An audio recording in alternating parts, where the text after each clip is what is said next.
BBA, BCA, BCom Computers, 100% placement guarantee. I create Degree College, Kukatpalli, Hyderabad. నమస్తే రమగారు. నమస్తే జయ. ఏదన్నా ఒక 4-5 ఎపిసోడ్లు వచ్చేలాగా ఒక స్టోరీ ఏదన్నా చెప్తారండి? ఒకరోజు రాజు చెప్దామా? వన్ డే కింగ్, ఇవి ఇలాంటి కథలు మనకు చాలా తెలుసు. అవునవును. ఇదేంటంటే అరేబియన్ నైట్స్ నుంచి వచ్చింది కదా. ఓకే. ఖలీఫా కథలు అని చెప్పుకున్నాం కదా మనం. ఖలీఫా కథ, అవును. ఆ ఖలీఫా కథల్లోనే ఇది కూడా ఒకటి అనమాట. ఈయన పేరేంటి, హారూన్ అల్ రషీద్. ఈయన ఖలీఫాగా ఉన్న రోజుల్లో ఒక అబూ అల్ హసన్ అని ఒక కుర్రాడు, హసన్ అని, వీడు ఒక బ్రహ్మచారి ఊళ్ళో ఉండేవాడు, వివాహం కాల. అయితే ఇతనంటే ఒక వింతైన వాడు అనమాట. వీడు రోజు ఏం చేసేవాడు, అమ్మ అతనే, తండ్రి లేడు, ఒక రోడ్డు మీద అలా వ్యాహ్యాళికి నడుచుకుంటూ పోయి ఊళ్ళోకి వచ్చేందుకు ఒక వంతెన ఉండేది. ఆ ఊర్లోకి రావడానికి బాగ్దాద్ నగరంలో ఆ చివరి వైపు నుంచునేవాడు. ఎవరైనా ఊళ్ళోకి వస్తున్న వాళ్ళల్లోంచి ఒక ఆయన్ని సెలెక్ట్ చేసుకునేవాడు, అతిథిగా తన ఇంటికి తీసుకుపోయేవాడు. శుభ్రంగా వాళ్ళకి బాగా తినిపించి రుచికరమైన పదార్థాలు మరి బాగా తాగిచ్చి తెల్లవారు పంపించేసేవాడు. తెల్లవారు వాళ్ళు రాత్రే వెళ్ళిపోయేవాళ్ళు. ఆతిథ్యం ఇచ్చేవాడు. ఓకే. ఒకసారి ఆతిథ్యం ఇచ్చిన వాడికి రెండోసారి ఆతిథ్యం ఇచ్చేవాడు కాదు. వాళ్ళు ఎవరో తెలియనట్టుగా కూడా మొహం పెట్టేవాడు. ఆ ఒకరోజు ఎంత మనసిచ్చి ఉండేవాడో వాళ్ళతోటి, ఎంతో ప్రేమగా అతిథుల్ని అత్యద్భుతంగా చూసుకునేవాడు. ఒకసారి ఆతిథ్యం ఇచ్చిన వాడికి రెండోసారి ఇవ్వడు, అది వాడి సిద్ధాంతం. ఓకే. అయితే ఏమైంది, ఆ కాలంలో ఖలీఫాట దేశాన్ని, ఊరిని చూసుకోవడానికి బాగ్దాద్ నగరం అంతా తిరిగేవాడు. నెలకు ఒక రోజో 2 రోజులో ఉంటుంది ఆ ప్రోగ్రాం. ఆయన ఒక బానిసని వెంట పెట్టుకుని ఏదో ఒక వర్తకుడి వేషమో, ఏదో సాలవాడి వేషమో, ఏదో ఒక వేషం వేసుకుని తిరుగుతూ ఉండేవాడు. ఓకే. ఆ రోజున ఏమైంది, మోసల్ వర్తకుడు, మోసల్ అనేది ఒక ఊరు, ఆ మోసల్ నుంచి వచ్చే వర్తకులు విశేషంగా బాగ్దాద్ నగరానికి వచ్చేవాళ్ళు. ఒక మోసలు వర్తకుడు, ఆ మోసల నుంచి వచ్చే వాళ్ళ డ్రెస్సింగ్ అది వేరేగా ఉంటుంది. కొన్ని మనకు తెలుస్తాయి చూడు, కొన్ని మరాఠీ వాళ్ళని మనం గుర్తుపడతాం, వాళ్ళ క్యాప్ పంచెలు వాటితో అట్లా. ఈ మోసల్ వర్తకుడి వేషంలో ఈయన ఖలీఫా వస్తున్నాడు ఊళ్ళోకి. వస్తుంటే ఇతను చూశాడు. ఆయన వెనకాల ఒక దీర్ఘకాయుడుగా ఉన్న ఒక బానిస కూడా సహాయంగా ఉన్నాడు. ఆయనతో పాటు, రాజుగారితో పాటు వచ్చాడనమాట, ఖలీఫాతో పాటు. ఇతను నమస్కారం అని పలకరించాడు. వ్యాపారం పని మీద వస్తున్నారా, ఈ ఊళ్ళో మీకు తెలిసిన వాళ్ళు ఎవరైనా ఉన్నారా అన్నాడు. ఎవరు లేరంటే రండి రండి, మా ఇంటికి రండి, ఆతిథ్యం ఇస్తానంటే, ఇతని గురించి ఆల్రెడీ ఖలీఫా కొంచెం వినున్నాడు. ఎవరో కుర్రాడు ఇలా పై ఊళ్ళ నుంచి వచ్చే వాళ్ళకి ఆతిథ్యం ఇస్తాడు, ఒకరోజు ఆతిథ్యం, అదేమిటో తెలుసుకుందాం అనిపించింది. ఆయనకి ఏంటంటే వింత విశేషాలు, విడ్డూరమైన విషయాలు తెలుసుకోవటం ఆయనకి ఇష్టం. పైగా తనకి పొట్టచెక్కలు అయ్యేలాగా నవ్వొచ్చే సంఘటనలు కావాలి ఆయనకి. ఖలీఫాకి అట్లాంటి సరదా విడ్డూరాలన్నీ తెలుసుకోవాలంటుంది. సరే, వీడి విడ్డూరం ఏమిటో తెలుసుకుందామని తన బానిసతో పాటుగా వీళ్ళింటికి వచ్చాడు. వస్తే అడిగాడు, నువ్వు ఎందుకు ఇట్లా ఆతిథ్యం ఇస్తావు? మరి ఒకరోజు చేసిన వాళ్ళకి రెండో రోజు చేయనండి అన్నాడు. మీరు ఇవాళే నా అతిథి, రేపు మీరెవరో నేనెవరో నాకు తెలుసని చెప్పినా నేను ఒప్పుకోను. ఖలీఫా ఆశ్చర్యపడి, అదేమిటి, నువ్వు ఒకరోజు భోజనం పెట్టావు, తాగిచ్చావు, మాకు ఏదో మత్తు పదార్థం తాగాం, నువ్వు నేను స్నేహితులంతా? అవునండి, షార్ట్ ఫ్రెండ్షిప్, అదే నాకు ఇష్టం.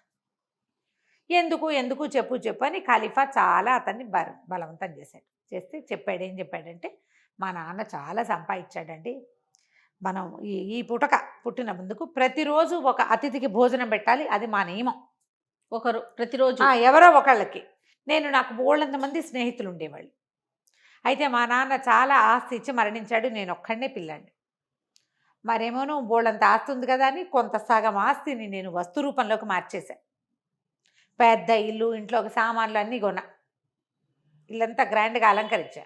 మిగిలిన డబ్బులన్నీ నేను డబ్బులుగా ఉంచుకుని స్నేహితులతో చాలా జల్సాలు చేశాను. చాలా సరదాగా రోజు కొత్త చోట్లకి వాళ్ళని తీసుకెళ్ళా, కొత్త ఆహార పదార్థాలు పెట్టించి అక్రమంగా నా డబ్బంతా అయిపోయింది. డబ్బు అయిపోయాక ఇంకా నా స్నేహితులు, నాతో పాటు తిన్న వాళ్ళంతా కూడా ఒక్కడు కూడా నాతో ఫ్రెండ్లీగా లేడు. నేను కనపడితే నా ఆతిథ్యం తీసుకోవడానికి కూడా వాళ్ళు నేను డబ్బు అడుగుతానేమోనని పారిపోవటం మొదలుపెట్టారు. చాలాసార్లు ఇలా అయ్యిందండి. నాకు అర్థమైంది, స్నేహాలు ఏవి సరైనవి కాదు. చిన్నప్పటి నుంచి నాతో స్నేహితులుగా ఉండి నేను పెట్టింది తిని, నేను ఎక్కడికి పిలిస్తే అక్కడికి వచ్చి ఎంజాయ్ చేసిన వాళ్ళు ఎవ్వరూ నా స్నేహాన్ని నిలబెట్టుకోలేం. అందుకని సుదీర్ఘ స్నేహాల కంటే షార్ట్ ఫ్రెండ్షిప్స్, చిన్న స్నేహాలు మంచిదని నాకు అర్థమైంది. ఆ తర్వాత ఏదో వ్యాపారం చిన్నది చేసుకుంటున్నాను అనుకోండి, నా వ్యాపారం నేను చేసుకుంటున్నా, పెద్దది కాదు, డబ్బంతా పోగొట్టుకున్నా కదా, అందుకని నాకు ఆతిథ్యం ఇవ్వడం నా నియమం. మనకి ఇలాంటి కథలు చాలా కనపడతాయి. అవునవును. రోజు ఆతిథ్యం ఇస్తారు వాళ్ళు. అందుకని నేనేం చేస్తా, ఇక్కడ నుంచుని ఈ వర్తకులు వ్యాపారాలకి ఈ పై ఊరు వాళ్ళు వచ్చారు, వాళ్ళని పట్టుకెళ్తా, తోచినంతల శుభ్రంగా పెడతా భోజనం. వాళ్ళు ఏదైనా మత్తు పదార్థం, వాళ్ళకి ఏ పానీయం ఇష్టమైతే ఆ పానీయం తాగిస్తా. బాగుంది. వాళ్ళ దారిని వాళ్ళు వెళ్ళిపోతారు. నేను మళ్ళీ వాళ్ళతో ఫ్రెండ్షిప్ చేయను. నాకు ఈ షార్ట్ టర్మ్ ఫ్రెండ్షిప్పే నాకు చాలా నచ్చింది. ఇది నా నియమం. బాగుందిగా. ఇల్లు చేరారు. అక్కడి నుంచి వాళ్ళ అమ్మ చక్కగా రుచికరమైన మంచి పదార్థాలు చాలా బాగా వండింది, బాతు మాంసాలు అవి ఇవి. కూర్చుని శుభ్రంగా తిన్నారు. ఈ దీర్ఘకాయుడిగా ఉన్న బానిసను కూడా మేపారు. ఆడ పక్కన కూర్చుని ఉన్నాడు. అక్కడి నుంచి ఆయన అన్నాడు, వర్తకుడు, మోసాల వర్తకుడు రూపంలో ఉన్నాడు కదా ఖలీఫా, నువ్వు ఇంత బాగా భోజనం పెట్టావు, నీకేం కావాలో అడుగు. ఖలీఫాలాగా అడుగుతున్నాను అనుకోకు, ఖలీఫాని కాకపోయినా ఖలీఫా అంత వాడినే నేను. ఓకే, నీకు ఏది కావాలో అది నేను చేస్తా అంటే, అబ్బెబ్బే నాకేం లేవండి అన్నాడు. ఆయన ఇంకా ఇంకా ఇంకా ఇంకా అడుగుతుంటే ఏమన్నాడు, నాకు కూడా ఒక కోరిక ఉందండి, ఒక పిచ్చి కోరిక అనుకోండి. ఖలీఫా కనుక కుదిరితే నన్ను ఒక్కరోజు ఖలీఫా చేయమని అడుగుతా. అప్పుడు ఏం చేస్తానంటే, ఇప్పుడు ఈ మొత్తం బాగ్దాద్ నగరాన్ని 4 భాగాలుగా విభజించారు. 4 భాగాలకి 4 అధిపతులు ఉంటారు, నగరాధిపతులు. 4 ముక్కలు చేశారు. ఒక్కో ముక్కకి ఒక నగరాధిపతి ఉంటాడు. మా ప్రాంతానికి వచ్చే నగరాధిపతి పరమ దుర్మార్గుడు. నగరాధిపతులు మంచివాళ్ళు అయితేనే నగరం బాగుంటుంది. వీడు ఏం చేస్తాడంటే, జనాల తాలూకు లూప్ హోల్స్ పట్టుకుంటాడు, వాళ్ళని బెదిరించి డబ్బు గుంచుతాడు. వీళ్ళ దగ్గర ఒక పేడిమూతి వాడు ఒకడు, ఇంకోడు, 2 ఉన్నారు. వీళ్ళు ముగ్గురు కలిసి మర్యాదస్తులైన ఆడవాళ్ల విషయాలు బయట పెడతారు, వాళ్ళని బ్లాక్మెయిల్ చేస్తారు, ఇబ్బంది పెడుతున్నారు. ఓకే, మతాన్ని సీరియస్గా ఫాలో అయ్యే వాళ్ళని బాధ పెడతారు. నాకు గనక అవకాశం దొరికి నేను ఒక్కరోజు రాజు అయ్యానా, మా ఇంటికి నాకేం రూపాయి ఎక్కర్లా, రాజు అవ్వాలంతే. అయితే వీళ్ళ ముగ్గురిని కొరతే ఇస్తా, వాళ్ళ శవాల్ని కందకంలోకి ఈడిపిస్తా, అలా చేయాలనుంది నాకు. నేను రాజునైపోతే వీళ్ళంతు తెలుస్తా అని పక్కపక్క నవ్వాడు. నవ్వి, మీరు భలేవారు, నేను ఏదో చెప్పా, ఇంకా నయం, ఈ పిచ్చి ప్రేలాపన ఎవరికి చెప్పకండి అన్నాడు. అన్నాక ఇద్దరు కలిసి కూర్చుని ద్రాక్షారసం తాగటం మొదలుపెట్టారు. తాగుతుంటే ఏం చెప్పాడంటే, మీరు కనుక మెలకొచ్చి వెళ్దామనిపిస్తే వెళ్ళిపోండి బయటికి, మీ దారిని మీరు. వాకిలి తలుపు వేయటం మాత్రం మర్చిపోబోకండి, తలుపేసేసి వెళ్ళిపోండి, మీ బానిసని తీసుకుని మీ దారిని మీరు అన్నాడు. బానిస కనిపెట్టు కూర్చున్నాడు. ఖలీఫా తాగుతున్నారు, ఈ అబూ హసన్ కూడా తాగటం మొదలుపెట్టాడు. ఇద్దరు కలిసి తాగుతుంటే ఈయన ఏం చేశాడు, మధ్యలో అతను చూడకుండా అతని పానీయంలో ఒక మత్తు పదార్థం కలిపేశారు ఖలీఫా. హసన్ కాస్త ఆ పానీయం తాగేసి ఒళ్ళెరక్కుండా పడిపోయాడు. తల్లి లోపల జనానాలో ఉంటుంది, ఆవిడ ఇట్లా బయటికి రాదు కదా, ఈ ముందు రూముల్లో ఉన్నారు వీళ్ళు. అక్కడి నుంచి బానిసని ఖలీఫా ఏమన్నాడంటే, వీడిని భుజాన వేసుకో, తీసుకుపోదాం, ఈ ఇల్లు గుర్తుపెట్టుకో, నువ్వు మళ్ళీ నా ఆజ్ఞ చొప్పున ఇక్కడికి రావాల్సి ఉంటుంది అని చెప్పి భుజాన వేసుకుని వాకిలి తలుపు వేయకుండా వెళ్ళిపోయారు. వాళ్ళ అమ్మ ఏమనుకుందంటే, పిల్లాడు తెగదాగేసి వాళ్ళతో కలిసి పోయాడు, తలుపేయకుండా పోయాడు అనుకుంది. తీసుకుపోయాక ఒక రహస్య ద్వారం గుండా ఖలీఫా అంతఃపురంలోకి వెళ్ళిపోయాక అక్కడ లోపల ఉంటారు కదా ఈ అంతఃపురంలో వాళ్ళు, అరే వీడి బట్టలు మార్చేసేయండి, నేను రాత్రిపూట ఏ బట్టలు వేసుకుంటానో ఆ బట్టలు వేయండి, తెల్లవారేసరికల్లా వీడే మీ ఖలీఫా, వాడు నేను ఖలీఫా కానేమోనని అనిపించకూడదు, వాడికి నాకేమేమి సేవలు చేస్తారో, నాతో ఎలా ఉంటారో అలాగే ఉండాలి, వాడి ఆజ్ఞకి భిన్నంగా ఎవరు ప్రవర్తించినా నా కొడుకైనా సరే ఉరి తీస్తా, ఖలీఫా డిట్టో. ఓకే, బాగుంది అని చేయమన్నాడు. చేయమనేసరికి సరే ఒప్పుకున్నారు. మొత్తం బట్టలన్నీ మార్చేశారు, సమస్తమైనవి. జనానాలో ఒక 5-6 అంతఃపుర దాసులు ఉంటారు, అందరూ చుట్టూతా కూర్చుని ఉన్నారు. అతను నిద్ర లేచేసరికల్లా సరే అంతా ఫుల్ సెటప్ చేసేసారు, వాడి చెప్పులతో సహా మార్చి పారేశారు. పొద్దున్నే ఆయన వేసుకోవడానికి చెప్పులు కూడా అక్కడ పెట్టారు. ఈయన ఏం చేశాడు, పక్కన అంతఃపురంలో పక్కన ఇంకొక తెరల అవతల ఇంకో పడక ఏర్పాటు చేయించుకుని ఆయన అక్కడ పడుకున్నాడు. తెల్లవారుజామునే పావుతొక్క వైద్యలో ప్రార్థన చేస్తారు. ఖలీఫా అంటే వీళ్ళు ముస్లిమ్స్ అని తెలిసింది కదా మనకి. ఆ పొద్దున్నే చేయవలసిన ప్రార్థన ఉంటుంది కదా, ఆ ప్రార్థన వేళకి కొంచెం ముందే నిద్ర లేపారు. నిద్ర లేపితే వీళ్ళు లేచి చూసుకున్నాడు, నిర్ఘాంతపోయాడు. ఇదేమిటి, నేను ఇక్కడ ఉన్నాను, వాళ్ళు తలుపేయడం మర్చిపోయాడు ఆ వర్తకుడు, నేను ఎక్కడికో నడుచుకుంటూ వచ్చేసానా, ఎవరింటికో వెళ్ళిపోయానా అనుకున్నాడు. చూస్తే బట్టలు అవి ఏంటో వింతగా ఉన్నాయి, పాలనురుగు లాంటి పక్క, ఏమిటో వాయిద్యాలు, చుట్టూతా ఆడవాళ్ళు, గందరగోళంగా ఉంది. ఖలీఫాకి జయం అంటున్నారు మధ్య మధ్యలో వాళ్ళు.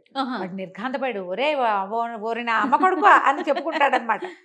నేను ఖలీఫానేమిట్రా, నీ ముద్ద నువ్వెవడివిరా అంటే తమరు ఖలీఫాయే అంటాడు. నిద్ర లేచి చూసుకున్నాడు. వీడు నిర్ఘాంతపోవటం, చేతులు గిల్లుకోవటం, ఓ బానిసని దగ్గరికి పిలిచి నా వేలు కొరుకు అని వేలు కొరికించుకుంటాడు. అయ్యి బాబోయ్ అనుకుని, ఇదేమిటి నేను ఇక్కడ ఎలా ఉన్నాను, నేను ఖలీఫా ఎలా అయిపోతాను, నేను అబూ అల్ హసన్ అంటారు. కాదు మీరు ఖలీఫాయేనని చెప్తారు వాళ్ళు. అక్కడి నుంచి చెప్పులు తెచ్చిపెడతారు. ఆ చెప్పులు చూస్తే అదేమో మేలిమి ముత్యాలు కుట్టున్నాయి చెప్పులు నింట, ముఖమల్ చెప్పులు. ఆ చెప్పుల్లో కాళ్ళు పెట్టడానికి కూడా వాడు బోళ్ళంత విన్యాసం. వీళ్ళంతా పగలబడి లోపల నవ్వొస్తుంటుంది, వాళ్ళు నవ్వు బిగబెట్టుకుంటారు. ఆ తెరల అవతలు ఉన్న ఖలీఫా ఇదంతా చూస్తూ ఆయన విరగబడి నవ్వుకుంటూ ఉంటాడు. ఎంజాయ్ చేస్తున్నాడు ఆయన. వీడు నేను ఖలీఫాని కానుగాక కానంటాడు కానీ ఇంకేం చేయాలో తెలియదు. అక్కడి నుంచి జఫరు మస్రూఫో ఏదో తమాషా పేరు, మసూర్, వాళ్ళిద్దరు సార్. జఫర్ అని ఆయనేమో ఖలీఫా తాలూకు మంత్రి, మసూర్ ఏమో ఆయన కత్తి పుచ్చుకునే అంగరక్షక దళం మొదటివాడనమాట. ఆ కత్తి పుచ్చుకుంటాడు. వాళ్ళు కూడా వచ్చేస్తారు, సంగీతాలు పాడుతూ ఉంటారు. అంతా గందరగోళంగా నిద్ర లేపుతారు. ప్రార్థన సమయం అయిపోతుంది. ఎవరైనా పొద్దున్నే లేచి ప్రార్థన చేయవలసిందే. అవును. సరే లేవదీస్తారు, శుభ్రంగా స్నానం చేయిస్తారు. మంచి ఆ బట్టలు చూస్తే ఖలీఫా బట్టలు తెలిసిపోతున్నాయి, నువ్వు ప్రత్యేకమైన బట్టలు, చీనాంబరాలు. సరే బట్టలు వేసుకుంటాడు. ఖలీఫా ఎలా అయిపోయాను నేను, అబూ అల్ హసన్ నుంచి ఆ వర్తకుడు తలిపేట మర్చిపోతే నేను ఎక్కడికో నడిచి వచ్చి స్వర్గంలోకి వచ్చేసాను అనుకుంటాడు. ఇతను ఏం చేశాడో మనం వచ్చే భాగంలో తెలుసుకుందాం. భలే ఇంట్రెస్టింగ్గా ఉందండి. బాగుంటుంది. నమస్తే రమగారు. నమస్తే రమగారు, మనము ఒకరోజు రాజు ఈ సిరీస్లో ఉన్నాం. ఖలీఫా కథలు. ఖలీఫా కథలు. అబూ హసన్ అతన్ని ఖలీఫాని చేశారు.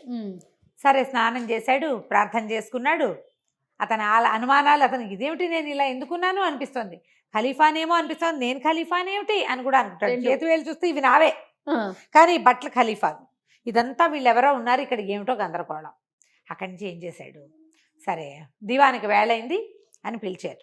ఈ మస్రూర్ ఒకతను, జఫర్ మంత్రి, మస్రూర్ ఏమో ఈయన అంగరక్ష దళానికి అధిపతి. రాజుగారి కత్తి పుచ్చుకుంటాడు. ఎవరు ఏమిటి అంటే చెప్పాడు, మీరు ఏమంటారు హారూన్ అల్ రషీద్, మీరు 5వ తరానికి చెందిన రాజు, మాకు దేవుడు. నేనేమో మీ కత్తి పుచ్చుకునేందుకు అవకాశం వచ్చినటువంటి ఒక బానిసని, నేను మీ కత్తి నేను పుచ్చుకుంటాను. మస్రూరు బాగా ఫేమస్, ఓకే, ఊళ్ళో అందరికీ తెలుసు, రాజుగారి కత్తి పుచ్చుకుని నడిచేవాడు.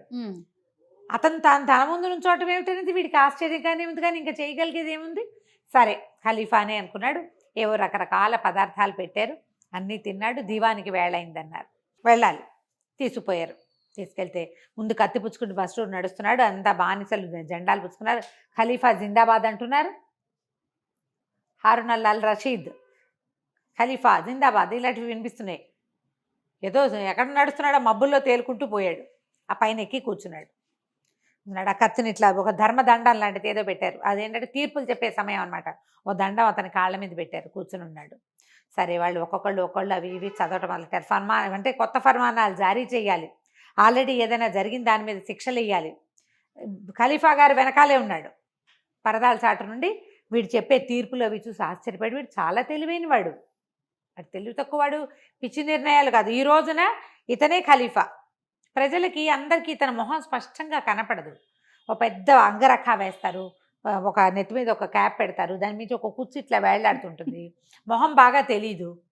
ఖలీఫా పొట్టైపోయాడు, పొడుగైపోయాడు, లావైపోయాడు, సన్నమైపోయాడు, ఆ డిఫరెన్స్ ఏం తెలియదు. చుట్టుపక్కలంతా జనం ఉంటారు. ఈయన ఎక్కి ఆ గద్దె మీద కూర్చుంటాడు. దూరం నుంచి చూసేటప్పుడు ఆ నగలు అలంకారంతో అలాగే కనపడతారు కదా. అవును. దాంతో ప్రజలు వచ్చిన వాళ్ళు కూడా ఎవ్వరూ మాట్లాడలేదు. ఆయనే ఖలీఫా కింద నడిపించేస్తుంది అనమాట. అక్కడి నుంచి చెప్పాడు.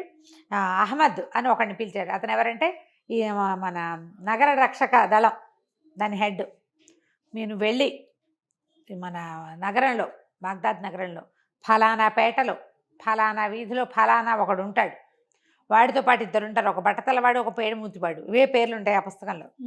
వాళ్ళ పట్టుకో, వాళ్ళ ముగ్గురికి గుళ్ళు గీయించు, ఒంటి మీద తిరగా బొరలా కూర్చోబెట్టి, వాళ్ళు అంటే ముందుకు ముఖం కాకుండా వెనక వైపుకి ముఖం కూర్చోబెట్టి వాళ్ళ ముగ్గురిని ఊరేగిచ్చు, మెళ్ళలో చెప్పుల దండలేసి. తర్వాత వాళ్ళల్లో వాడిని పేటకు అధిపతి ఎవడైతే నగరాధిపతి ఉన్నాడో వాడిని కొరత ఇచ్చు. వాడి శవాన్ని చచ్చిపోయాక, కొరత వేసిన తర్వాత చచ్చిపోతాడు, చచ్చిపోయిన శవాన్ని మన దీంట్లోకి అగర్తలోకి తోసేయి. తర్వాత ఏమో ఇద్దరు ఉన్నారు కదా, వాళ్ళకి తగిన శిక్ష విధించు. అక్కడి నుంచి చాటింపు వేయి నగరంలో. ఏమిటి, ఎవరైతే మర్యాదస్తులకి మర్యాదగా భంగం చేస్తారో, కులస్త్రీలకి చెడుపు చేస్తారో, ఇతరులని బాధిస్తారో వాళ్ళకి ఇదే శాస్తి. ఖలీఫా చేయమన్నాడు, ఇదే చేస్తాం. ఇక ముందు ఇదే జరుగుతుంది. ఎవరైనా వీళ్ళ మీద ఎవరి మీదైనా ఒక ఫిర్యాదు ఇచ్చి వీళ్ళు ఇలా ప్రవర్తిస్తారంటే వాళ్ళకి ఈ శిక్షలను అమలు చేయి, రాసుకో కాగితం అన్నాడు. ఆయన అహ్మద్ చూశాడు మస్రూర్ కేసు. మస్రూర్ తలుపాడు, రాసేసుకో ఖలీఫా చెప్తోందని రాసేశారు. అక్కడి నుంచి ఇంకోటి చెప్పాడు. ఇంకో కాసేపు ఆలోచించుకున్నాడు ఇతను, రషీదు కాదు మన హసన్. ఇంత చేసి పాపం మన అమ్మ ఆవిడ దగ్గర డబ్బులు లేవు, ఇల్లు వాకిలి ఉన్నాయి, కానీ ఫలానా సందులో ఫలానా ముసలావిడ, ఆ ముసలావిడికి 1000 వరహాలు ఇవ్వు, ఖలీఫా పంపించాడని చెప్పు. ఆవిడ కొడుకు ఇచ్చిన ఆతిథ్యానికి మెచ్చి ఖలీఫా పంపించాడని చెప్పు. సరే, దానికి కూడా మస్రూర్ సరే అన్నాడు. అహ్మద్ పంపించేశాడు. ఆ డబ్బులు వెళ్ళిపోయినాయి. వీళ్ళ ముగ్గురిని తిరగాసి కూర్చోబెట్టి ముందు కూర్చోబెట్టి చేసేసారు. మీ ఆజ్ఞ శిరసావహించామని కాగితం రాశారు. అక్కడి నుంచి మధ్యాహ్నం భోజనం వేళైంది. భోజనం చేసి ఎన్ని రకాల పదార్థాలో అన్నీ కొంచెం కొంచెం కొంచెం రుచి చూశాడు. అక్కడి నుంచి చుట్టూతా కూర్చొని సంగీతం పాడుతున్నారు. ఎవరో ఒకళ్ళది కాకుండా ప్రతి పిల్లతోటి సంగీతం పాడించాడు. అవన్నీ విన్నాడు. ఇదేదో ఒక అవకాశం వచ్చింది. చీకటి పడింది. ఇక నిద్రవేళ అయింది. నిద్రవేళ అవగా నేను బట్టలు మార్పిచ్చారు. బట్టలు మార్చుకున్నాడు. అక్కడి నుంచి జనాన మొత్తం అంతా వెళ్ళిపోయి 7 అంతఃపుర దాసులు రాజుగారితో గడపడానికి. రాజుకి మన ఖలీఫాకి జుబేదా అని రాణి ఉంది. అక్కడికి ఇతని పంపల. ఈ అంతఃపురం ఈ పడక గదిలోనే ఉంచారు. ఉంచి ఆ చుట్టుపక్కల అందరు దాసులు ఉన్నారు. ప్రతి వాళ్ళు ఒక టింగ్ టింగ్ అని వాయించారు. ఒకళ్ళు వాయించారు, ఒకళ్ళు పాడారు, ఒకళ్ళు డ్యాన్స్ చేశారు. తలా ఒక ఇది పట్టుకున్నారు, ఏమంటారు, తలా ఒక పానీయం పుచ్చుకున్నారు. వేరువేరువి అందరి దగ్గర నుంచి తలా కొంచెం పానీయము పుచ్చుకుని రుచి చూశాడు. అందరి సంగీతాలు విన్నాడు. నేను ఖలీఫాని అయిపోయాను అని అనుకుని చాలా గాఢంగా ఊపిరి పీలుస్తూ మెల్లిగా నిద్రకి ఉపక్రమించాడు. ఎప్పుడైతే నిద్రపోయాడో ఈ పదార్థాలు అన్నీ ఇతనికి పానీయాలు ఇచ్చారుగా, అందులో ఒక పానీయంలో మత్తుమందు కలిపేశారు. తాగేసి పడుకున్నాడు. అర్ధరాత్రి అవగానే ఖలీఫా మళ్ళీ ఉత్తర్వులు ఇచ్చారు, వీడి బట్టలు మార్చేయండి. వీడిని తీసిపోయి ఒక భారీకాయుడైన బానిస ఎత్తుకొచ్చాడు కదా, అరే తీసిపోయి ఆడ పడుకోబెట్టు, వాళ్ళ ఇంట్లో పడుకోబెట్టేసి రమ్మన్నాడు. వీడేం చేశాడు, అర్ధరాత్రి వెళ్ళి వాళ్ళ ఇంట్లో పడుకోబెట్టేసి వచ్చేసాడు. వచ్చేసరికల్లా ఇతనికి తెల్లవారింది. నిద్ర లేచాడు. పొద్దున్న ఎవరు నిద్ర లేపట్లేదు, సంగీతం లేదు, బట్టలు తన పాత గుడ్డలు, తన పాత మంచం, పాత పరుపు, ఇంట్లో బూజులు వెళ్ళాడుకుంటూ పిచ్చి ఇల్లు. లేదు చూసేసరికల్లా ఎవరక్కడ అన్నాడు. గన్నా నాకు పానీయం అందేశారు. గన్నా లేదు, పొన్నా లేదు, అక్కడ నిర్ఘాంతపోయాడు. నేను ఖలీఫాని అన్నాడు. వాళ్ళ అమ్మ వచ్చింది లోపలికి. ఎక్కడికి పోయి వచ్చి పడుకున్నావురా రాత్రి అంటూ. నేను ఎక్కడికి పోవటం ఏంటి, నేను ఖలీఫా అల్ రషీద్ని చెప్తున్నాడు. ఆ పేరు హారూన్ అల్ రషీద్, నేను ఖలీఫాని అన్నాడు. అనగానే అమ్మ నువ్వు నీదుంపదగా అవేం వాగుడురా, ఎవరైనా వింటే పరువు పోతుంది, జైల్లో పడిపోతావు, పిచ్చివాగుడు బాకంటేస్తే ఎవతే ముసల్దానా నువ్వు అంటాడు వాళ్ళ అమ్మని. ఎవరు ఏమిటి అంటే ఎంతసేపు నేను ఖలీఫాని అంటాడు. వాళ్ళమ్మ ఒరే తాగేసావా, ఏం తాగేవురా, ఇలాంటి పిచ్చివాగుళ్ళు బాగుతున్నావు, చుట్టుపక్కల వాళ్ళు ఎవరైనా నేనే రాజుని, నేనే ఖలీఫాని అని అన్న మాటలు విన్నారంటే రాజభట్లకు చెప్తే మెత్తగా తంతారా, నిన్ను పిచ్చాసుపత్రిలో పడేస్తారా అంటే నువ్వే పిచ్చిదానివి. నిన్న రోజంతా నేను ఖలీఫాగా ఉన్నా, నేను ఫలానా ఆజ్ఞలు వేశానంటే అవును రోయ్, మన నగరాధిపతి ఉన్నాడు కదా ఈ పక్కన, మన పక్క నగరాన్ని చేసేవాడు, వాడిని వాడి 2 సేవకుల్ని గుళ్ళు కొరిగిచ్చారు, చెప్పులు దండేసి ఒంటి మీద వెనక్కి తిరిగి కూర్చోబెట్టి ఊరేగిచ్చారు, వాడిని కొరతేశారట. వీళ్ళిద్దరికి 400 కొరడా దెబ్బలు వేయమన్నాడు ఈయన. మొదట 400 కొరడా దెబ్బలు తగిలి చచ్చి పడున్నారు. వాళ్ళిద్దరు చచ్చలేదు, చచ్చేలాగా ఉన్నారు. వాడేమో చచ్చిపోయాడు. అనగానే నిర్ఘాంతపెట్టి అదేంటి నేను వేసిన శిక్ష, అది నే కదా ఆ శిక్ష వేసింది, నువ్వేటివేట్రా నీ బొంద తాగి పడుకున్నావు నువ్వు అంటుంది వాళ్ళమ్మ. కాదు నేనే వేశానంటాడు. అంతలో గుర్తొచ్చింది, ఖలీఫా అంటే గుర్తొచ్చింది. నిన్న ఖలీఫా పంపించమన్నారని 1000 నాణాలు ఇచ్చారంటే హాత్తేరిక నేనే నీకు పంపించాలి, అయితే నువ్వెవతివి ముసల్దానివి, ఖలీఫాకి ఎలా తెలుసు, నువ్వు మా అమ్మవి కాబట్టి, నేను ఖలీఫాగా ఉన్నాను కాబట్టి నేను పంపించాను. ఆవిడ నిర్ఘాంతిపోయింది. ఏం చేయాలో అర్థం కాదు. వీడి పిచ్చిక్కిపోతున్నాడు. నా పాదరక్షలు ఏమంటాడు, నా బట్టలు ఏమంటాడు, ఈ పిచ్చి గుడ్డలు ఏమిటంటాడు, ఈ మంచం ఏమిటంటాడు. ఆవిడికి లాభం లేదు అని చెప్పి కేకలు పెట్టి నా పిల్లాడికి పిచ్చి, వీడి మాటలు వింటే ఎవరైనా వీడిని జైల్లో వేయిస్తారు, వీడికి పిచ్చని మనమే చెప్పామనుకో సరిపోతుందని కేకలు పెట్టి చుట్టుపక్కల అసలు దాన్ని కొట్టాడు కూడా వాడు. నేను ఖలీఫాని అంతేనండి చెంపలు వాయిట్ చేశాడు. కేకలు పెట్టి నా పిల్లాడికి పిచ్చకపోయింది అంతే. వారా వీరా అందరు చేరే నీకేమొచ్చిందిరా మాయరోగం మీ అమ్మని కొట్టడం ఏమిట్రా, ఎంతో బాగా చూసుకుంది పాపం, తాగేసి పడుకుని ఇలా పిచ్చి ప్రాలాపన వెళ్తున్నావు అంటే ఆ శిక్షలు వేసిన ఖలీఫా వేసిన శిక్షలు నేనే వేశానంటే ఒప్పుకుంటారా? పైగా ఖలీఫాని దేవుడి బిడ్డగా భావిస్తారు వాళ్ళు, భగవంతుడి తాలూకు ఏమన్నా దూత అంశగా భావిస్తారు. అక్కడి నుంచి కొత్తగా నగరాధిపతిగా వచ్చిన వాడు ఓ 2-3 పిచ్చి డాక్టర్లను పిచ్చి కుదిర్చే డాక్టర్లను వెంబడి పెట్టుకొచ్చారు. లోపలికి వచ్చారు. వాడు ఎన్నిసార్లు ప్రశ్నించినా నేనే ఖలీఫాని, నేను ఉంగరం పెట్టుకున్నాను, నేను గాజులు వేసుకున్నాను, నేను చెప్పులు వేసుకున్నాను అంటాడు. వాళ్ళు అన్నారు వాళ్ళు ఏం చేశారంటే తీసిపోయి వీళ్ళకు ఆ ఊళ్ళో ఒక పిచ్చాసుపత్రి ఉంటే చిత్తభ్రమ కలిగిన వాళ్ళని వేసేది, అందులో తీసిపోయి పిచ్చెక్కినట్టు చావగొట్టు వదిలిపెట్టారు. అయ్యయ్యో, కొడితే కానీ వాడు మత్తు దిగదే మరి. కొట్ట నీళ్ళు పోయా, కాస్త ఒళ్ళారాక మళ్ళీ 4 దెబ్బలు కొట్టా, మళ్ళీ నీళ్ళు పోయా పిచ్చి తగ్గించడానికి. విపరీతంగా దెబ్బలు తిన్నాడు. ఒక రోజంతా అక్కడ ఉన్నాక 2 రోజులకు వాడికి అనిపించింది నాకు కళ వచ్చింది బహుశా. కానీ కళ వచ్చింది సరే, కళ్ళలో నేను పెట్టిన ఆజ్ఞ ఎట్లా కరెక్ట్ అయింది, నేను ఇచ్చిన ఆజ్ఞ ఎట్లా 1000 నాణేలు మా ఇంటికి వచ్చినాయి, కానీ మిగిలిందంతా కళ్ళలాగానే ఉంది. సరే మెల్లిగా మనసు కుదుర్చుకున్నాడు. ముసల్దే మా అమ్మ, నేను హారునల్ అల్ రషీద్ని కాదు, అబూ అల్ హసన్ని అంతే అని మెల్లిగా కుదుర్చుకున్నాడు. సరే వాళ్ళ అమ్మకి చెప్పారు మీ వాడికి కొంచెం పిచ్చి కుదిరిందని. వాళ్ళ అమ్మ పోయి కొడుకు దగ్గరికి వెళ్ళి నేరా నాయన అంటే, అమ్మ నన్ను క్షమించపోయి ఏమిటో నాకు అలా కళ్ళు వచ్చింది అంతేను, సరే పద ఇంటికి వెళ్ళిపోదామన్నాడు. ఇంటికి తీసుకొచ్చింది. నెల పట్టింది వాడు తేరుకోవటానికి. ఒక రోజున మళ్ళీ వెళ్ళి వంతెన దగ్గర నుంచున్నాడు. వీడి కర్మానికి మళ్ళీ ఖలీఫా తిరిగే రోజు వచ్చింది. ఆయన తిరుగుతాడు కదా నెలకోసారి 2 సార్లు. ఆయన దూరం నుంచి వస్తున్నాడు. వస్తుంటే వీడు గుర్తుపట్టేశాడు. వీడు ఒకసారి ఆతిథ్యం ఇచ్చిన వాళ్ళని గుర్తుపడతాడు కదా, కానీ వాళ్ళ జోలికి వెళ్ళడు. ఆయనేమో వీడికేసే చూస్తున్నాడు, వీడు అటు చూస్తున్నాడు, ఇది చూస్తున్నాడు, ఇక్కడ చూస్తున్నాడు అనమాట. అయితే తెముడా బాగున్నావా అని పలకరించాడు. ఆయన సంతోషంగా పలకరించాడు. పలకరించిన ఎవరో నాకు తెలియదు అన్నాడు. అదేమిటి నాకు ఆతిథ్యం ఇచ్చితివి, మరి నీకు మనసులో కోరిక కూడా నాకు చెప్పావు కదా ఖలీఫా కావాలనుకుంటున్నానని. అనంగానే విడిపోయిందమ్మా, వీడొచ్చిన రోజే నాకు ఇలా అయ్యింది. అర్థమైంది. తను తలుపేయకుండా వెళ్ళిపోయాడు. నేను ఎక్కడికో వెళ్ళిపోయా, వాకిలి తలుపేయలా, నేను ఎక్కడికో నడిచి వెళ్ళిపోయా, నాకేదో జరిగింది, వీళ్ళ వల్లే జరిగింది అని ఇంకా నేను ఆతిథ్యం ఇవ్వనన్నాడు. ఆ బతిమలాడాడు ఖలీఫా. బతిమలాడి పదే అడిగాడు, కాదు నీ ఆతిథ్యం నాకు ఎంతో నచ్చింది, నీతో స్నేహం నాకు ఎంతో నచ్చింది, నేను చాలా సంతోషించాను మీ ఇంట్లో, తీసుకెళ్ళున్నానంటే నేను నిన్ను తీసుకెళ్ళిన తర్వాత నా పరిస్థితి ఏమైందో తెలుసా, నేను ఎందుకు అనుకున్నానో తెలీదు, నేను ఖలీఫా అయిపోయాను అనుకున్నాను, నా పిచ్చి పోగొట్టడానికి నన్ను ఎన్ని దెబ్బలు కొట్టారో తెలుసా అని చొక్కా అయితే చూపిస్తే ఖలీఫాకి చాలా కష్టం వేసి కంట్లో ఆయన అన్నిటికీ నవ్వొస్తుంది, ఆయనకి దుఃఖం వచ్చింది. అయ్యో నేను చేసిన పని వల్ల వీడు ఇన్ని దెబ్బలు తిన్నాడే వృధాగా, నాకు అంత సంతోషాన్ని ఆనందాన్ని ఇచ్చాడు. పైగా వాడు చేసిన దివాన్లో ఆ రోజు చేసిన అన్ని ఫర్మానాలు చాలా మంచివి, వీడు తెలివైన వాడు, వీడికి ఈ పరిస్థితి రాకూడదు. చాలా బాధేసింది.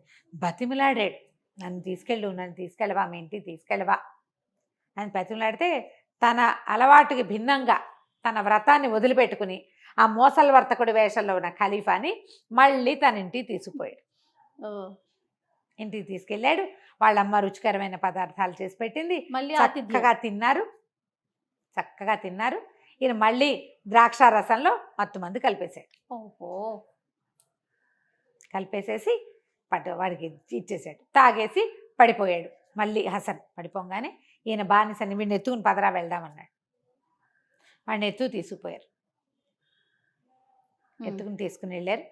తీసుకెళ్ళి అంటే అప్పుడు చెప్పాడనమాట, నీకు పెళ్లి చేసుకోవాలని లేదా, అది లేదా ఇది లేదా అని అడిగాడు. ఎందుకు చేసుకోవాలని లేదు, పెళ్లి చేసుకోవాలని ఉంది, కాకపోతే ఏంటంటే నాకు ఇలా పిచ్చిగా వీళ్ళని చేసుకోవాలని లేదు, బాగా నాలాగానే మంచి ఊహలు, చక్కగా కవిత్వం, నాకేంటి తినడము తాగటము, అతిథులతోటి కాలక్షేపం చేయటము, కవిత్వం రాసుకోవటము, సంగీతం వినటం అలాంటివి ఇష్టం.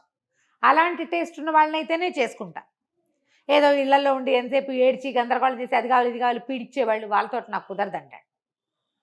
సరే నేం చేశాడు, ఎత్తుకొని పదమని ఈసారి రహస్య ద్వారం గుండా కాకుండా రాచమార్గం గుండానే ఈ హసన్ని తీసుకుని బానిసతో సహా ఖలీఫా రాజభవనం అంతఃపురంలోకి తీసుకుపోయాడు.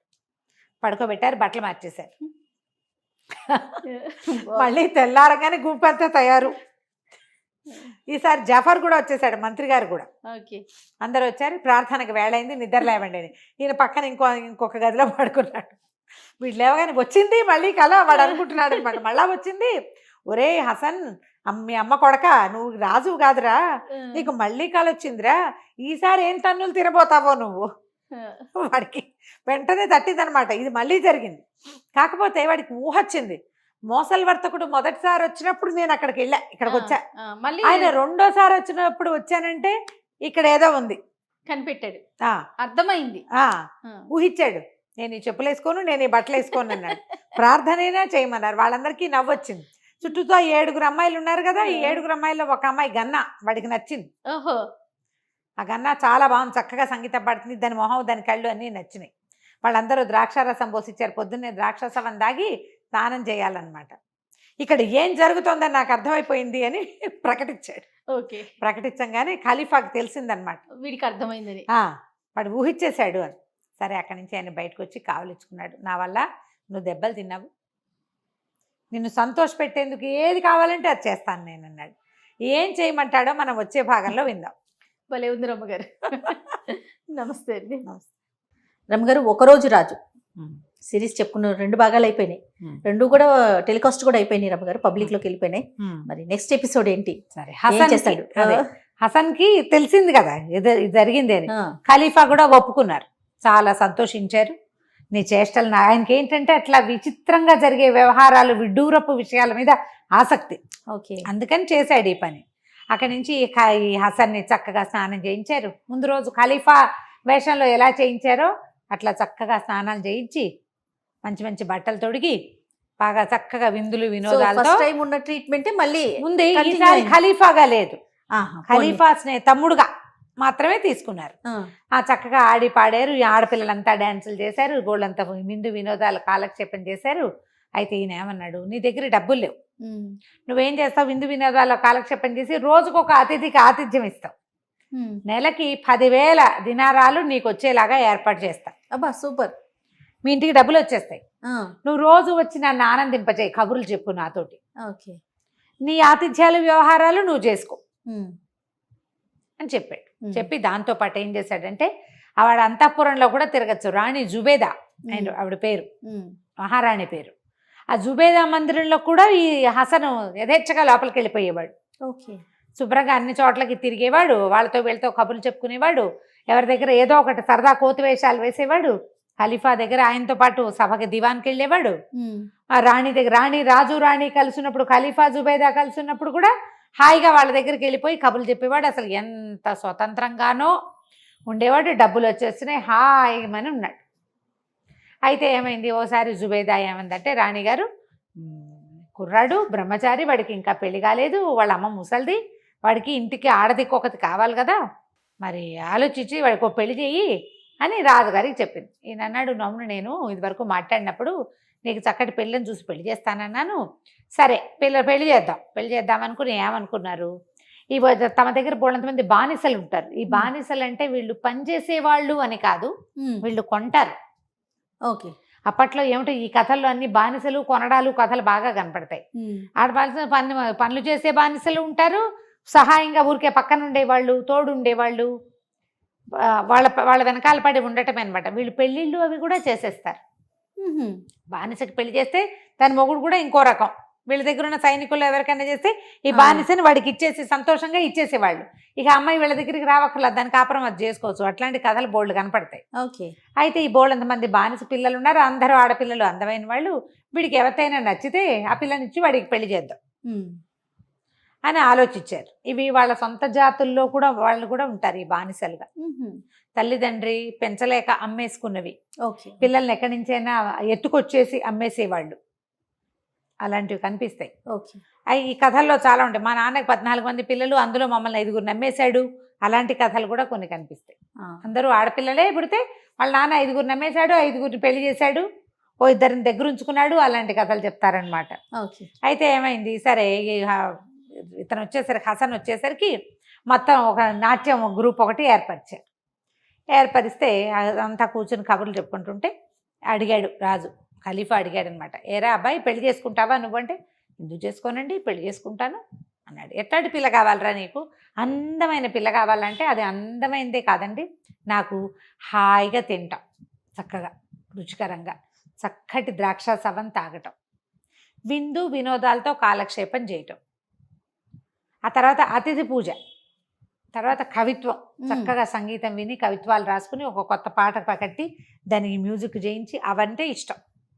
ఇలా ఇష్టం ఉన్న పిల్లని ఎవరినైనా చేసుకుంటా. రిక్వైర్మెంట్స్ అయితే చాలానే ఉన్నాయి. అంతేగాని ఇళ్లలో ఉండి ఎంతసేపు అది తీసుకురా ఇది తీసుకురా, పప్పు కావాలి ఉప్పు కావాలి నగలు కావాలి నాణ్యాలు కావాలి, ఈ వ్యవహారం పడదండి మనకి. అలా వాళ్ళు కాదు, ఇలా వాళ్ళు కావాలి. ఇద్దరు సరదాగా కాలక్షేపం చేసే వాళ్ళు కావాలి. ఉన్నదాంతోటే ఉంటాం. అదేదో కావాలి ఇదేదో కావాలి అనకూడదు. పిల్లలు కావాలి వెంట వెంటనే పిల్లలకి అంటూ ఉండాలి, అలా అది కూడా పనికిరాదు. ఒక మన జాతిలో పుట్టినవాడు ఎన్నిసార్లు నమాజ్ చేయాలో అన్నిసార్లు నమాజ్ చేసుకోవాలి, అది నియమం. అతిథిని పూజించాలి, అది నియమం. దానం చేయాలి, నియమం. ఆ 3 నియమాలు తప్పకుండా ఇలా సరదాగా ఉండాలి అనేసరికల్లా సరే ఈయన అన్నాడు, ఈ పిల్లల్లో ఎవరినైనా ఒక పిల్లని చేసుకుంటావా, అలాంటి పిల్ల ఎవరైనా ఉందా జుబేదా అని అడిగాడు. లేకేమి 5-6 ఉన్నారని ఒక 5-6 పిలిచింది, పేర్లు పెట్టి గన్నా జిన్నా బొన్నా అలా పిలిచింది. వరుసగా ఒక 5 ఆడపిల్లలు వచ్చారు. వీళ్ళు 5 సంగీతం వచ్చు, కవిత్వం వచ్చు, బుద్ధిమంతులు, చక్కగా నమాజ్ చేసుకుంటారు అని చెప్పేసరికల్లా ఆ 5 ఆ గన్నా ఒకటి ఉంది, వీటికి ఇష్టం అమ్మాయి అంటే. ఆ పిల్ల బాగుంటుంది కానీ ఆ పేరు చెప్పలా. గన్నా కావాలని అడిగితే ఖలీఫా ఆయనకి ఎప్పుడు తిక్క తీరుతుందో తెలీదు, ఎందుకు వచ్చింది. అయితే ఆయన ఏమన్నాడు, సరే ఒక్కొక్క పిల్లకేసి చూసి ఇది బాగుందా ఇది బాగుందా ఇది బాగుందా అని అడిగాడు. ఆ గన్నాన్ని చూసేటప్పుడు వీడి మొహం వెలిగింది. ఆయనకి పట్టుకున్నాడు. భార్యాభర్త ఇద్దరు గమనించారు. ఏమే గన్నా వీడిని పెళ్లి చేసుకున్నట్టు మీరు ఇస్తామంటే ఇవ్వండి అని చెప్పింది. సరే బాగానంది, రాణిగారు సంతోషించింది. అయితే పిల్లాడు మీవాడు, పిల్ల మాది, నువ్వు నేను వెయ్యంకులు వెయ్యాం అని చాలా సంతోషం. వాళ్ళకి అట్లాంటి సరదా అనమాట. అదేలే. ఆవిడ దగ్గర ఉండే ఆంతరంగిక సేవకురాళ్లలో ఈ అమ్మాయి ఉంది. ఖలీఫా దగ్గర పొద్దునే ఉదయకాల సేవకి వెళ్తుంది, తర్వాత ఈవిడ దగ్గర ఉంటుంది. సరే అక్కడి నుంచి ఆనందం పట్టలేక చక్కగా ఈ పిల్లని పెళ్లి చేసుకో అని చెప్పేసి అప్పటికప్పుడు ఎవరినో పిలిపించి ఏదో చదివిస్తారు కదా, చదివించి మొత్తానికి పెళ్ళి అయింది అనిపించారు. అక్కడి నుంచి ప్రతి నెల 10,000 దినారాలు వాళ్ళ ఇంటికి వెళ్ళిపోతాయి. బాగుంది. ఈ డబ్బులు పుచ్చుకుని చక్కగా ఆ పూట ఇచ్చిన పెళ్లిలో ఇచ్చిన బహుమతులన్నీ పుచ్చుకుని 2-3 రోజులు అక్కడే స్వీట్లు హాట్లు తింటూ మందిరంలోనే కాలక్షేపం చేసి ఖలీఫా భవనంలోనే తర్వాత వాళ్ళ ఇంటికి పోయారు. ఇకేముంది, డబ్బులు వస్తున్నాయి, వండుకుంటారు, తింటారు, తాగుతారు, తిరుగుతారు, డాన్సులు గీన్సులు చేసుకుంటారు, వచ్చిన వాళ్ళకు వండి పెడతారు. రోజులు గడిచిపోతున్నాయి, ఆనందంగా కాలక్షేపం చేస్తున్నారు, ఎంజాయ్ చేస్తున్నారు. క్రమంగా ఏమైందంటే అలా మొదట్లో ఈ సరదాలు ఉంటాయి, తర్వాత ఏమవుతుంది కొంచెం మొనాటనీ మొదలవుతుంది. ఖలీఫాకి ఏవో వేరే ఇబ్బందులు వచ్చినాయి, ఆయన వీళ్ళ సంగతి మర్చిపోయాడు. వీళ్ళకి వచ్చిన డబ్బులే తప్పిస్తే రావాల్సిన డబ్బులు రావడం ఆగిపోయింది. డబ్బులు రాలా, ఏదో ఉన్నవే మనవే అట్లా వాడుకుంటూ ఉండేవాళ్ళు. కొంతకాలానికి డబ్బులు అయిపోయినాయి. అయ్యో, అయిపోయేసరికల్లా ఇక ఏదో కాలక్షేపం చేసేవాళ్ళు, ఎట్లా కొట్లా ఉన్నవి మనవేవో పాతవి అమ్ముకునేవాళ్ళు. క్రమంగా ఏమీ అమ్మడానికి మిగల, మొగుడు పెళ్ళాం ఇద్దరే మిగిలారు. అబు అలీ హసన్ ఏదో వాడి పేరు, హసను, ఆ అమ్మాయి గన్నా. ఒకరోజు సాయంత్రం చెప్పాడు, గన్నా మన దగ్గర డబ్బులన్నీ అయిపోయినాయి, మనకు వేరే దారి ఏం లేదు, వెళ్ళి అడుగుదామా అంది. అడిగితే ఏమంటారో మనకు తెలీదు, ఆయన ఇచ్చిన నాళ్ళు పుచ్చుకోవాలి, మనం ఇవ్వట్లేదు, ఇప్పుడు అడగలేము, ఇంకేముంది మనకి దారి, చచ్చిపోదామంది. అయ్యో రామ, చచ్చిపోదాం అన్నాడు హసనే. ఇంకేముంది దారి ఇప్పుడు మనకి డబ్బులు వచ్చే దారి లేవు, ఉద్యోగాలు లేవు, వ్యాపారాలు లేవు, వ్యవసాయం లేదు, వాళ్ళు ఇచ్చిన డబ్బులు ఇచ్చినట్టు తినేసాము, తాగేసాము, తిరిగేసేసారు అంతే. మనమేం కొని పెట్టుకోలేదు. ఆస్తులు పాస్తులు ఏర్పరిచి పెట్టుకుంటే వాటిని అమ్ముకుంటే డబ్బు వస్తుంది, పొలం కనుక్కుంటే వ్యవసాయం చేస్తే డబ్బు వస్తుంది, వ్యాపారం మొదలు పెడితే వ్యాపారంలో డబ్బు వస్తుంది, తినేస్తే ఏమొస్తుంది, ఏమి రాదు కదా. మరి ఇంకేం చేద్దాం, చచ్చిపోదామంటే ఈ అమ్మాయి ఏంది, కావాలంటే నువ్వు చచ్చిపో, నేను మాత్రం చచ్చిపోను, నాకు చచ్చిపోవడం అంటే భయం అనేసరికల్లా ఇద్దరు నెత్తిమీద చేతులు పెట్టి కూర్చున్నారు. ఏం చేయాలి. సడన్గా ఒకటి తట్టింది హసన్కి, ఇద్దరం చచ్చిపోదామే అన్నాడు. అనేసరికి నీ కడుపుడక, నీతో పాటు నన్ను కూడా చంపాలని చూస్తున్నావు, నువ్వు పోతే పో, 4 ఏడుపులు ఏడ్చి నేను పోయి మళ్ళీ జనాలలో చేరిపోతా రాజుగారి దగ్గర, నాకు వలసిన పని ఇదివరకు అట్లాంటి పెద్ద పనులు చేయలేను, మొగుడు పోయాడు కాబట్టి ఏదో పని చేసుకుని అక్కడే ఉంటాను అనేసరికి అలా కాదే, నేను చచ్చిపోక్కర్లా, నువ్వు చచ్చిపోక్కర్లా, నీ ఆట నువ్వు ఆడు, నా ఆట నేను ఆడతా, మనకు కావాల్సినవంతా డబ్బులు, మనకు కావాల్సినవి డబ్బులకి ఏమీ లేదు, ఈజీ మెథడ్ నేను చెప్తానని దాని చెవులు కొరికాడు. ఇద్దరు ఆలోచించుకున్నారు, ఇది చాలా బాగుంది. అక్కడి నుంచి ఏం చేసింది, భర్తను పడుకోబెట్టేసింది. మక్కా వైపుకి కాళ్ళు పెట్టి పడుకోబెడతారు, అలాంటిది ఏదో ఒక వాక్యం ఉంది, నాకు గుర్తు రావట్లేదు, కానీ అలాంటిదే. చనిపోయిన వాళ్ళు ఎటు దిక్కు పడుకోబెట్టాలో ఆ దిక్కును పడుకోబెట్టారు. అక్కడి నుంచి వీళ్ళు చనిపోయిన వాళ్ళ మీద చుట్టడానికి ఒక ప్రత్యేక వస్త్రం ఒకటి ఉంటుందిట, ఆ వస్త్రంలో చుట్టింది వాడిని. చుట్టేసి అక్కడి నుంచి నెత్తి నోరు బాదుకుంటూ రాణి జుబేదా దగ్గరికి వెళ్ళిపోయింది. ఓహో అని ఏడ్చింది. ఆవిడ తెలపోయి, ఎందుకే ఇట అయిపోయావు, ఏమైపోయావే? అది పైగా ఏం చేసింది, కాటుకు పెట్టుకుంటుంది కళ్ళ నిండా, తడి చేయి చేసుకుని కాటుకు నిల్లా లాగేసుకుంది కిందకి. అక్కడి నుంచి చున్నీని పైన నెత్తి మీద కప్పుకుంటుందిగా, అదేమో 2-3 పీలికలు అయ్యేలాగా చింపుకుంది. ఆ కాటికి చార్లు ఇక్కడ కొంచెం పూసుకుంది. చూడంగానే బీభత్సంగా కనపడుతుంది. లబో దిబోమని ఏడవటం మొదలుపెట్టింది. ఇక ఏడుస్తుంటే ఆవిడ నిర్కాంతిపోయింది. అయ్యో చందమా వంటి పిల్ల ఇలా అయిపోయిందే, కాటికే అంటిపోయింది అనిపించట్లా, ఏడుస్తోంది కదా, గుండెలు బాధేసుకుంటోంది, తెక్కొట్టేసుకుంటోంది. ఏడుస్తుంటే ఏమైందే ఎందుకే ఏడుస్తున్నావు? అంతఃపుర స్త్రీలంతా ఏడ్చారు దాంతోపాటు. ఒకళ్ళు ఏడిస్తే మిగిలిన వాళ్ళు ఏడుస్తారు. ఇన్ని రోజులైంది, ఏడాది అయిపోయింది కాపురానికి వెళ్ళి, ఏమొచ్చిందే, నిన్ను వాడు కొన్నాడా, ఏం చేశాడు, ఎన్ని కొట్టలేదు, ఉన్నది చచ్చిపోయాడు అక్కయ్య అని మళ్ళీ ఏడవటం మొదలుపెట్టి. వాడు చచ్చిపోయాడన్న మాట వినంగానే జుబేదా కూడా చతికిలు పడిపోయింది రాణిగారు. అయ్యో ఎంత చక్కటి వాడు, ఎంత సరదా అయిన వాడు, వాడికి ఈ మధ్య కళ్ళబడలేదు అనుకున్నాం, కంటపడకుండానే పోయాడా అని ఆవిడ కూడా ఏడవటం మొదలెట్టింది.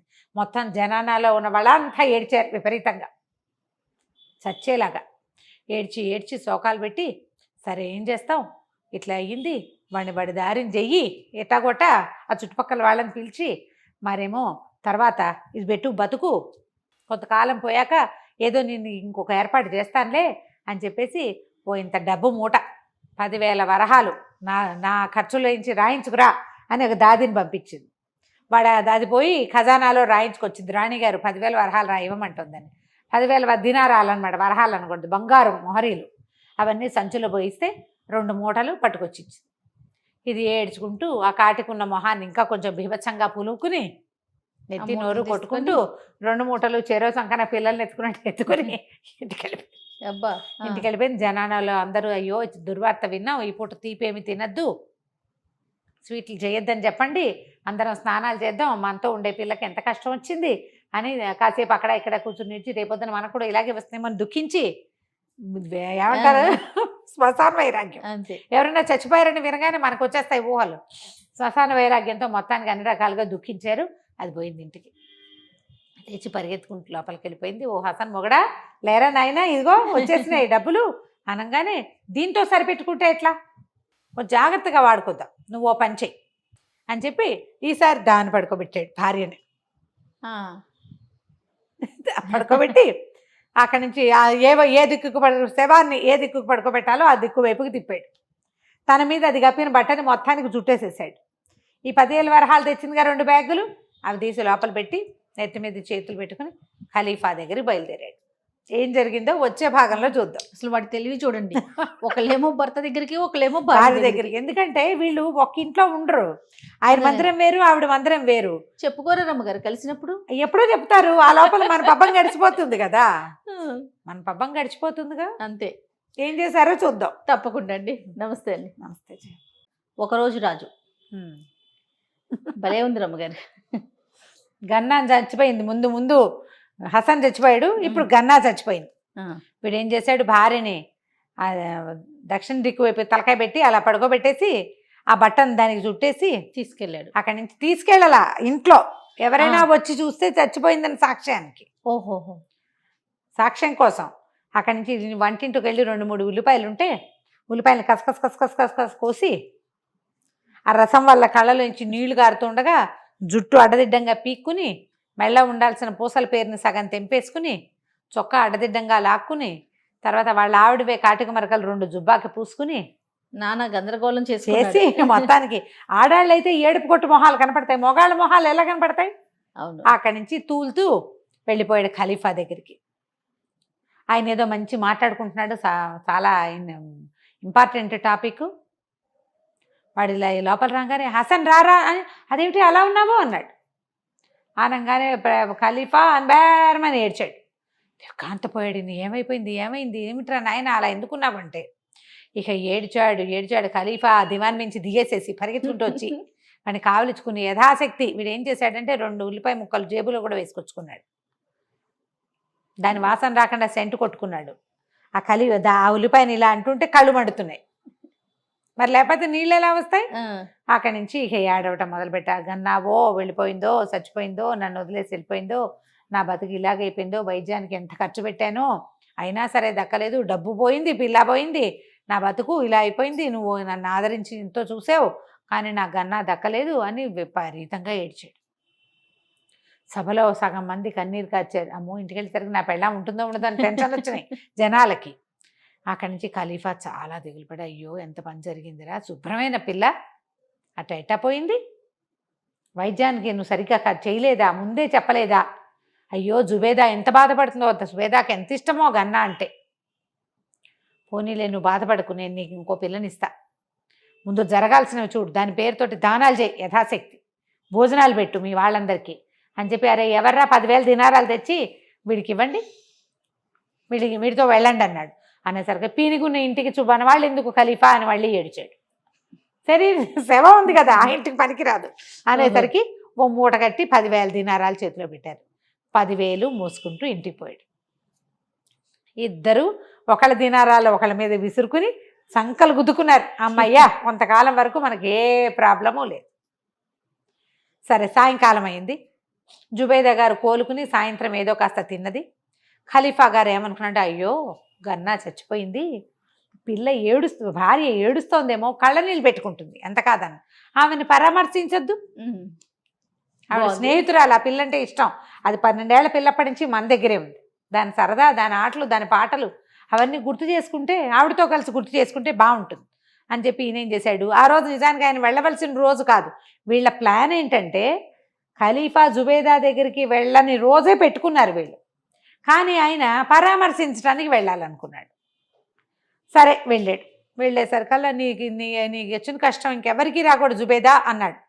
ఆవిడ కూడా మీకు ఎంత కష్టం వచ్చింది ప్రభు అని అనగా, నాకు వచ్చిన కష్టం ఏమిటి, దీని చెలికెత్తి చచ్చిపోతే నాకెందుకు కష్టం అని ఆయన అనుకున్నాడు. ఆయన చెలికాడు, ఆయనకి స్నేహితుడు, తమ్ముడు అంటాడు, కబుర్లు చెప్తాడు ఆయనకి, మగవాళ్ళ కబుర్లు వేరే కదా, ఆయన నన్ను పరామర్శిస్తాడు ఏమిటని ఇద్దరు మాట్లాడుకున్నారు. చచ్చిపోయింది గన్నా అంటాడు ఆయన, గన్నా చచ్చిపోవటం ఏమిటి, విక్షేపంగా ఉంటే అది వచ్చింది, ఏడ్చింది, ఇంకా అది పెట్టిన కాటిక మరకలు నా సిల్క్ రుమాల మీద అలాగే ఉన్నాయి, రుమాలు ఇచ్చింది రాణి గారు, రుమాలకి గన్నా కాటిక మరకలు ఉన్నాయి, గన్నా చచ్చిపోలేదు, వీడే చచ్చిపోయాడు, హసనే చచ్చిపోయాడు అంటుంది ఆవిడ. హసన్ చచ్చిపోవటం ఏంటి, మధ్యాహ్నం దివానికి వచ్చాడు, కావాలంటే మస్రూర్ని పిలుచుకురండి రా అని ఈయన అంగరక్షకుడు ఉంటాడు కదా కత్తి పుచ్చుకునేవాడు, వాడిని కేకేస్తాడు. వాడు 100% హసన్ బతికే ఉన్నాడు. వాడి వాళ్ళ మధ్యాహ్నం ఖలీఫా దివాన్లో ఉండగా వచ్చి చెప్పెళ్ళాడు, మేము 10,000 ఇచ్చాం అనేసరికి ఒప్పుకోలే, నువ్వంటే నువ్వు మేము చూసింది మేము తప్ప అంటే, అంతఃపురంలో ఉన్న ఆడాళ్ళంతా గన్నా వచ్చింది ఏడ్చింది, మేము కూడా ఏడ్చాము, స్నానాలు చేసాం, తీపి మానేసాం అంటారు వాళ్ళు. 10,000 ఇచ్చి పంపించాను అంటుంది ఆవిడ. వాడు దివాన్లో ఏడ్చాడు, 150 మంది ఉన్నారు, అందరూ చూశారు, మేము 10,000 మేము ఇచ్చి పంపించాం, అసలు ఎవడు చచ్చిపోయాడో చూసి రావాలి. పందెం, ఎంత పందెం కట్టుకున్నారు భార్యాభర్త, ఇంత పందెం అనుకోవాలి, పందెం ఎవరు గెలుస్తారో చూద్దామని మస్రూర్ని పంపించారు. పంపించేసరికల్లా సరే అమ్మో, దూరం నుంచి మస్రూర్ రావటం అంటే అతని గుర్రము, అతనితో పాటు ఒక 4 వస్తారు, మన సైరన్ బండి వచ్చినట్టు. వీళ్ళిద్దరూ డబ్బులు వెరజిమ్ముకుని కబుర్లు చెప్పుకుంటున్నారు, స్వీట్లు తెచ్చుకుని తినేశారు, కబుర్లు ఆడుకుంటున్నారు, మొగుడు పెళ్ళని ద్రాక్షతార దాక్కుంటూ. ఏమిటో ఏదో శబ్దం వినపడుతోంది అని పైకి పరిగెత్తుకుంటూ వచ్చి చూశాడు. ఇంకేముంది, మస్రూర్ వచ్చేస్తున్నాడు, ఇప్పుడు నువ్వు చచ్చిపోయిన సాక్ష్యం ఉండాలి అని చెప్పి గబగబా సామాన్లు సర్దేశారు. దాని నోట్లో ఆఖరి మైసూర్ పాకును కుక్కి దాన్ని పడుకోబెట్టి చుట్టూతా అమ్మాయి మీద గుడగప్పేశాడు, నెత్తి మీద చేతులు పెట్టుకుని కూర్చుని ఉన్నాడు. మస్రూర్ లోపలికి వచ్చాడు. వచ్చి ఏరా ఇంకా శవాన్ని తీసుకెళ్ళలేదా అన్నాడు. వాళ్ళందరికీ కబురు చేశాను, మస్రూర్ ఇంకా రాలేదు, ఖలీఫా దయవల్ల ఇవన్నీ జరగబోతున్నాయని బేరమని ఏడ్చాడు. మస్రూర్ వాడిని కావలించుకుని ఓదార్చి, నీ పని నువ్వు చేసుకో అని చెప్పి వెనక్కి వెళ్ళాడు. చీకటి పడుతుంది. ఖలీఫా దగ్గర పరిగెత్తుకుంటూ పోయాడు. ఖచ్చితంగా గన్నాయే చచ్చిపోయింది, గన్నాయే పోయింది. వాడు ఏడుస్తున్నాడు హసన్, ఇంటికి వెళ్ళొచ్చాను అనేసరికి రాణి ఒప్పుకోలే. నీ సాక్షిని వెళ్ళి చూసొచ్చాడు వాడు, నువ్వు గెలవాలని నీ తరఫునే చెప్తాడు, నీ అంగరక్షకుడు వాడు, నా అంగరక్షకుడు కాదు కదా, నేను నా దాదిని పంపిస్తానని ముసలి దాదిని పంపించాను. దాది పోయి చూసేసరికల్లా ఆవిడ బయట నుంచి కేకలు పెట్టేసరికి ముసలి దాది వచ్చింది. ఇంకేముందని ఈసారి మొగుడు పడుకోబెట్టేసింది, పెళ్ళాం కూర్చుని. దాది లోపలికి వచ్చింది. అయ్యో నా తల్లి అని కావలించుకుని ఏడ్చి ఎంత కష్టం వచ్చిందే. ఆ ఖలీఫాకి మతిపోయింది, ఏమిటో మాట్లాడతాడు, ఇట్లాంటి వాళ్ళు రాజులైపోయారు మా ప్రాణం తీయటానికి, వీళ్ళ నాన్న ఎంత గొప్పవాడు అని పరిపరి విధాలా చచ్చిపోయిన పాత ఖలీఫాని దీవించుకుంటూ పోయింది. గన్నా అక్షరాలా బతికే ఉంది, హసనే చచ్చిపోయాడు. వాడి పీనిక పాచి వాసన వస్తుంది, వాడు ఉల్లిపాయలు పెట్టుకున్నాడు జేబులో. ఈవిడ పోయి వాడిని కావలించుకుని ఏడ్చింది శవాన్ని. వాడి జేబులో ఉన్న పొద్దున కోసిన ఉల్లిపాయలు సాయంత్రానికి ఏ వాసన వస్తాయి, పిచ్చి వాసన వస్తుంది, శవం వాసన వస్తోంది కూడా అనేసరికల్లా ఇద్దరు చెడామడా పొట్టాడుకున్నారు. ఇందులో ఏదో ఉంది మతలబ్, చూద్దాం అనుకున్నారు. రాణి జుబేదా, ఖలీఫా హారూన్ అల్ రషీద్ ఈయన కూడా బయలుదేరాడు. మొత్తం పటాటోపంగా వచ్చేసరికి వీళ్ళని కొంప మునిగిపోయింది. ఇద్దరు వచ్చేస్తున్నారు. ఇద్దరం చెరో పక్కన పడుకుందామని ఆ బట్ట ఒకటి కప్పేది కదా పర్రమని మధ్యలో చింపి చెరో సగం కప్పుకుని పడుకున్నారు. రాణిగారు రాజుగారు ఇద్దరు లోపల రాగానే ఇద్దరు 2 శవాలు ఉన్నాయి, నిర్ఘాంతపోయారు. ఖలీఫా అన్నాడు, ఈ చచ్చిన వాళ్ళు ఎవరు మొదట చచ్చారో తెలియజేస్తే వాళ్ళకి 10,000 ఇస్తానన్నాడు.